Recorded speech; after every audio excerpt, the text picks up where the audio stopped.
Сәлеметсіңдер ме балалар, көңіл күйлерің қалай?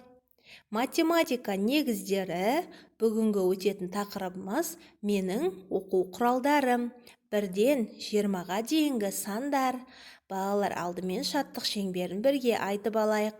Көк аспанда күн күлсін, бірге жүрсін бүлдіршін. Көк аспанда күн күлсін, жерге ұдайы нұр құйсын. Өте жақсы. Балалар, біз бүгін 1-ден 20-ға дейінгі сандарды және де сандардың көршілерін табуды үйренеміз. Қараңдаршы балалар. Мынау үлкен, сәулім, көп қабатты үй екен. Бұл үйде сандар тұрады. Балалар, сандардың көршісі дегеніміз ол сандардың алдыңғы және артындағы санды айтамыз. Енді қарайық. 5 санының алдыңғы көршісі ол 4, ал 5 санының артындағы көршісі ол 6. Көрдіңдер ме? 5 санының көршілері 4 және 6 сандары. Ал егерде 5-ке 1 қоссақ қанша болады балалар? 6 болады, дұрыс айтасыңдар. Міне, 4, ал 5-тен 1 санын азайтсақ 4 болады. Демек, алдындағы сан және артындағы сан. Ендеше мұқият қараймыз. 2 санының көршісін тауып бере аласың ба? Я, 2 санының алдыңғы көршісі ол қай сан? Ойланамыз, балақай. Дұрыс айтасың. 2 санының алдыңғы көршісі ол 1 саны, ал артындағы көршісі ол қандай сан? Әрине, 3 саны. Өте жақсы. Келесі.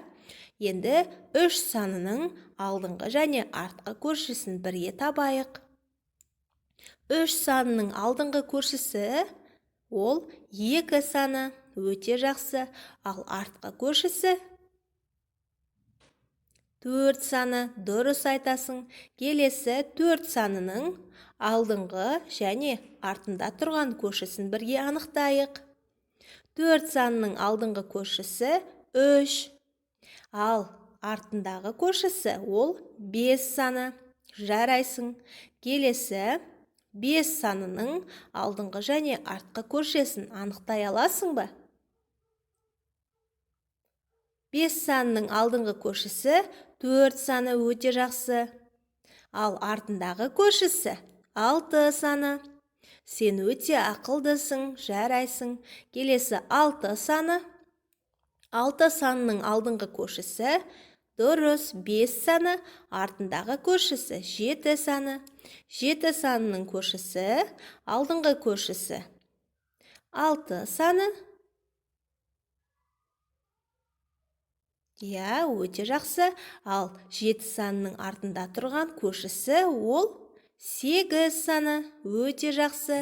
Келесі 8 санының көршісін анықтайық. 8 санының алдындағы көршісі ол қандай сан? Сен білесің бе? Дұрыс. Алдыңғы көршісі 7 саны. Ал 8 санының артындағы көршісі ол қандай сан? Әрине, ол 9 саны. Келесі 9 санының көршілерін бірге анықтайық. 9 санының алдыңғы көршісі ол қандай сан болады? Дұрыс айтасың, 8 саны. Ал 9 санының артындағы көршісі ол қандай сан? Әрине, 10 саны. Көрдіңдер ме балалар? Біз бүгін 9 қабатта тұратын үйлердің көршілерін бірге анықтадық. Өте жақсы. Бүгін біз 10-ға дейінгі сандардың көршісін табуды бірге үйрендік. Енді балалар, бүгінгі оқу қызметімізді орындайық. Жұмыс дәптерімізді ашып, тапсырмаларды бірге орындаймыз. Жұмыс дәптеріміздегі бірінші тапсырма: қалдырылған сандарды жабыстыр. Тура және кері ретпен сана. Әрбір екінші қарындашты сары түске боя. Балалар, қарындаштарды санап, жасырылған сандарды жапсырмадан алып жабыстырамыз. Бұл тапсырма сендерге қиын болады деп ойламаймын. Екінші тапсырмаға қараймыз. Бұл жерде түрлі түсті қарандаштар салуға арналған стақандар бар екен. Әрбір стақанға бір қарандаштың суретін сал. Және де қарандаштарды сана. Әрбір стаканда неше қарандаштардан болды? Санап, қажетті сандарды сызып қосамыз. Қарандаштарды санаған кезде мұқият санаймыз, балалар. Бір қарандаш салған кезде қарандаштардың саны нешеге өзгереді? Мұқият санаймыз. Үшінші тапсырмада берілген өрнекті қаламмен бастырып сыз. Төртінші тапсырмада карточкаларға сәйкес санмен сызып қос.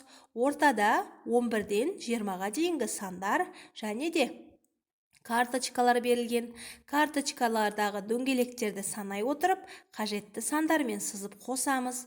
Балалар, бұл жұмыс дәптерден бөлек сендерге мынадай қызықты тапсырмалар бергім келіп тұр. Бірінші тапсырма.